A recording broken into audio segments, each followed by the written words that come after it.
Assalamualaikum warahmatullahi wabarakatuh. Perkenalkan, nama saya Syafa Muhammada. Saya mahasiswa UIN Profesor Ki Haji Saifuddin Zuhri Purwakarta. Saya mahasiswa semester 5 dari kelas Tadris Bahasa Inggris A. Nomor induk mahasiswa saya 2017404026. Tujuan dibuatnya video ini untuk memenuhi tugas akhir mata kuliah Sejarah Pendidikan Islam. Video kali ini akan membahas tentang sejarah pendidikan Islam pada masa Nabi Muhammad SAW, pada masa Khulafaur Rasyidin, dan pada masa Bani Umayyah. Dimulai dari yang pertama, yaitu pada masa Nabi Muhammad SAW.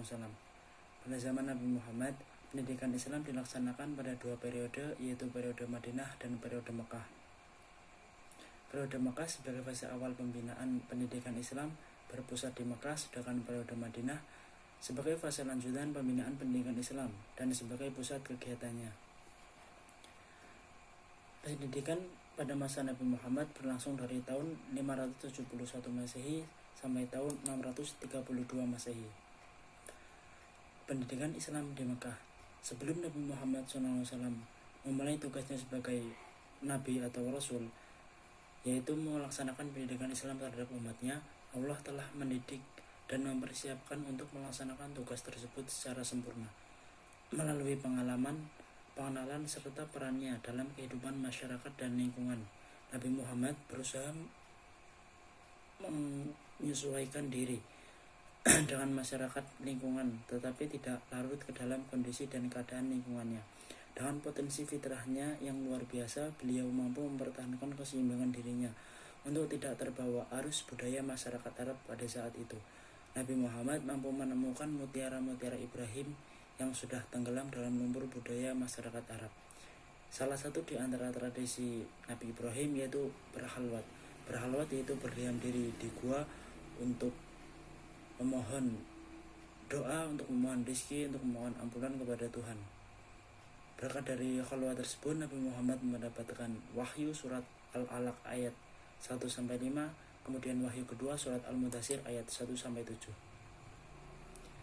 Atas ayat-ayat tersebut atau atas wahyu tersebut, Allah memberikan petunjuk kepada Nabi Muhammad SAW tentang apa yang harus beliau lakukan, baik terhadap dirinya maupun terhadap umatnya.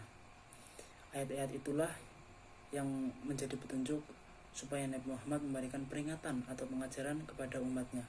Setiap kali beliau menerima wahyu, beliau segera menyampaikan wahyu kepada umatnya disertai dengan penjelasan-penjelasan dan contoh-contoh pengamalannya. Disinilah awal pelaksanaan pendidikan Islam. Nabi Muhammad melaksanakan pendidikan Islam di Mekah secara bertahap, sesuai dengan tahapan-tahapan dakwah yang dilakukannya. Menurut Ahmad Supriyadi, beliau mengemukakan ada 3 tahapan pendidikan di Mekah. Tahap pertama yaitu pendidikan perseorangan yang dilakukan secara rahasia. Setelah turun wahyu kedua yaitu surat Al-Mudaththir ayat 1-7, Nabi Muhammad memulai tugasnya untuk menyampaikan risalahnya dengan sembunyi-sembunyi dan ditujukan kepada keluarga terdekatnya dan kepada sahabat terdekatnya. Dan yang pertama menerima seruan itu adalah keluarganya sendiri, di dalam rumahnya sendiri, yang terdiri dari istri beliau yaitu Siti Khadijah, kemudian Ali bin Abi Thalib, kemudian ada Zaid ibn Sabit. Kemudian usaha berikutnya beliau samakan kepada sahabat terdekatnya, sahabat yang paling beliau percayai, yaitu Abu Bakar As-Siddiq. Sesudah Abu Bakar As-Siddiq ditujukan kepada sahabat-sahabat pelaksana pendidikan, dipusatkan di rumah Nabi Muhammad SAW. Dan yang menjadi gurunya adalah beliau sendiri. Caranya adalah dengan memberikan nasihat-nasihat yang langsung diamalkan, baik yang berkaitan dengan akhlak, ibadah, budi pekerti luhur, maupun ibadah yang menyembah kepada Allah dan menjauhkan diri dari kemusyrikan, tahayul, dan khurafat. Di samping rumah Rasulullah digunakan juga rumah Al-Arqam bin Abil Arqam. Rumah beliau juga dipilih oleh Rasulullah untuk dijadikan tempat pendidikan Islam. Tahap yang kedua yaitu tahap menyeru dan mengajak kepada Bani Abdul Muthalib. Tahap ini mengajak Bani Abdul Muthalib untuk masuk agama Islam. Tahap kedua adalah tahapan permulaan seruan dan ajakan secara terang-terangan kepada Bani Abdul Muthalib untuk menerima agama baru, yaitu agama Islam. Ada keluarga Bani Abdul Muthalib yang menerima dan ada pula yang tidak menerima, seperti paman beliau Abu Lahab beserta istrinya. Seruan ini didasarkan pada surah Al-Asyura ayat 214 dan 215. Kemudian tahap yang ketiga yaitu seruan untuk masyarakat umum. Setelah adanya wahyu surat Al-Hijr ayat 94, Allah memerintahkan Nabi Muhammad untuk menyampaikan kepada agama Islam kepada masyarakat umum, baik itu pedagang, orang miskin, orang kaya, buruh, semuanya. Rasulullah mengunjungi kemah-kemah jamaah haji untuk membicarakan masalah agama dan menyampaikan seruan Islam kepada mereka. Namun tidak semua jamaah haji menerima ajaran Nabi Muhammad. Ada beberapa kelompok yang menerima, yaitu jamaah haji dari Yasrib, yaitu kabilah Hazraj. Kurikulum pendidikan Rasulullah SAW di Mekah adalah Al-Quran. Materi pendidikan yang diajarkan yaitu iman, ibadah, dan akhlak. Kemudian materi pendidikan di Madinah yaitu pembinaan masyarakat melalui ilmu sosial, pendidikan politik dan kewarganegaraan, dan penguatan dan perluasan pendidikan yang telah dilakukan di Arab. Kemudian untuk selanjutnya ada pendidikan Islam di Madinah. Kelanjutan dari periode Mekah adalah pendidikan di Madinah. Pendidikan Madinah lebih mengupayakan proses penyempurnaan pendidikan terlebih dahulu, yaitu pembinaan pendidikan difokuskan pada pendidikan sosial dan politik. Dalam hal ini tujuan pendidikan Nabi Muhammad pada periode Madinah adalah pendidikan pribadi kader Islam yang diarahkan untuk membina aspek-aspek kemanusiaan dalam mengelola dan menjaga kesejahteraan manusia.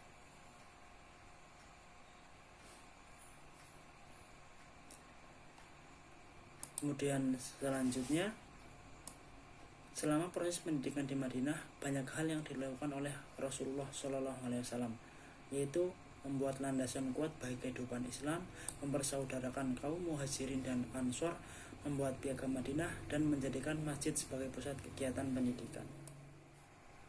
Selanjutnya, pendidikan pada masa Khulafaur Rasyidin yang berlangsung dari tahun 632 sampai 661 Masehi. Nabi Muhammad SAW ketika hidup tidak meninggalkan pesan apapun. Beliau tidak meninggalkan pesan siapa yang akan menjadi penggantinya ketika kelak beliau wafat. Karena sewaktu Nabi Muhammad SAW wafat, pada masa tersebut terjadi masalah serius yang dibicarakan oleh kaum muslimin. Para pemuka Islam sepakat bahwa pengganti beliau disebut khalifah atau khalifah Rasyidin atau Khulafaur Rasyidin. Khalifah secara harfiah berasal dari kata khalaf yang berarti wakil, pengganti, atau penguasa. Khalifah yang pertama yaitu Khalifah Abu Bakar As-Siddiq, Khalifah yang kedua Khalifah Umar bin Khattab, Khalifah yang ketiga Khalifah Utsman bin Affan, Khalifah yang keempat Khalifah Ali bin Abi Thalib. Dimulai dari Khalifah Abu Bakar As-Siddiq. Pola pendidikan pada masa Khalifah Abu Bakar pada umumnya masih sama seperti pola pendidikan pada masa Nabi Muhammad SAW, baik dari segi materi pendidikan maupun dari segi lembaga pendidikan. Materi pendidikan Islam yang diajarkan pada masa Khulafaur Rasyidin sebelum masa pemerintahan Umar bin Khattab, khususnya untuk pendidikan dasar, adalah membaca dan menulis, membaca dan menghafal Al-Quran, serta mempelajari pokok-pokok ajaran Islam seperti cara-cara wudhu, sholat, dan sebagainya. Kemudian yang kedua, pendidikan pada masa Umar bin Khattab. Pola pendidikan untuk anak pada zaman Khalifah Umar mulai tertata. Beliau membangun tempat khusus untuk menuntut ilmu bagi anak-anak di setiap sudut-sudut masjid. Pendidikan anak yang saat ini dikenal dengan istilah Taman Pendidikan Al-Quran atau Raudatul Atfal. Berdasarkan hal tersebut, Khalifah Umar bin Khattab dapat dikatakan sebagai bapak ilmu tarbiyah anak-anak. Beberapa sahabat dipilih oleh Khalifah Umar bin Khattab untuk dikirim ke daerah-daerah. Di antaranya Abdurrahman bin Makkol bersama dengan Imron bin Al-Hasim yang bertugas di Basrah, Abdurrahman bin Ghanam yang bertugas di Syria, serta Hasan bin Abi Jabalah yang bertugas di Mesir.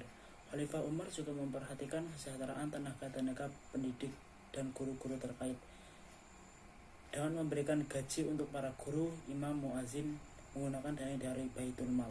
Bahkan guru yang memiliki kualitas tinggi mendapatkan gaji yang sangat tinggi. Setiap guru yang berkarya dan mengembangkan kreativitasnya akan segera mendapatkan imbalan berupa emas yang beratnya seberat buku yang ditulis dan yang diterjemahkannya. Kemudian pendidikan Islam pada masa Utsman bin Affan. Pada masa Khalifah Utsman bin Affan, pengembangan pendidikan Islam ditinjau dari aspek lembaga dan materi tidak jauh berbeda dengan sebelumnya. Pendidikan di masa ini hanya melanjutkan apa yang ada sebelumnya. Namun hanya sedikit terjadi perubahan yang mewarnai pendidikan Islam, di mana para sahabat yang berpengaruh dan dekat dengan Nabi Muhammad yang sebelumnya tidak diperbolehkan meninggalkan Madinah pada masa Khalifah Umar, sedangkan pada masa Khalifah Utsman diberikan kelonggaran untuk keluar dan menetap di daerah-daerah yang mereka sukai atau di daerah yang ingin mereka singgahi. Di daerah tersebut mereka mengajarkan ilmu-ilmu yang dimiliki langsung dari Nabi Muhammad. Hal ini tentu memudahkan bagi orang-orang terutama yang di daerah untuk belajar pendidikan Islam. Kemudian pada masa Khalifah Ali bin Abi Thalib. Pada masa Ali bin Abi Thalib tidak terlihat perkembangan pendidikan yang berarti karena pada masa ini telah terjadi kekacauan politik dan terjadi banyak pemberontakan, sehingga di masa beliau berkuasa pemerintahnya tidak stabil dan lebih banyak fokus pada mengatasi pemberontakan dan stabilitas politik daripada memikirkan masalah pendidikan. Kesimpulannya, pendidikan Islam pada masa Khulafaur Rasyidin.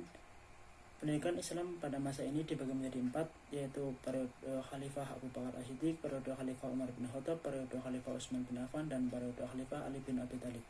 Pendidikan Islam periode Abu Bakar sama dengan pelaksanaan pendidikan pada masa Nabi Muhammad, baik dari segi materi dan lembaga pendidikan.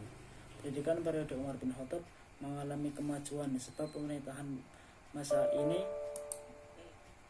pendidikan menjadi meningkat dan stabil. Pendidikan pada masa Utsman bin Affan tidak terdapat pengembangan jika dibandingkan dengan periode Umar bin Khattab karena timbul pergolakan dari masyarakat akibat ketidaksenangan Utsman ketika mengangkat pejabat yang berasal dari kerabatnya. Pada masa Khalifah Ali bin Abi Thalib, pendidikan tidak mengalami perkembangan karena pada masa ini banyak terjadi pemberontakan. Kemudian, pola pendidikan Islam periode dinasti Umayyah. Yang pertama, khutab. Khutab atau muktab berasal dari kata dasar kataba yang berarti menulis, tempat menulis atau tempat menulis. Jadi khutab adalah tempat belajar menulis, tempat anak-anak belajar menulis dan membaca, menghafal Al-Quran serta belajar pokok-pokok ajaran Islam. Yang kedua, masjid. Setelah pelajaran selesai, anak-anak di khutab selesai dari khutab mereka melanjutkan pendidikan ke tingkat menengah yang dilakukan di masjid.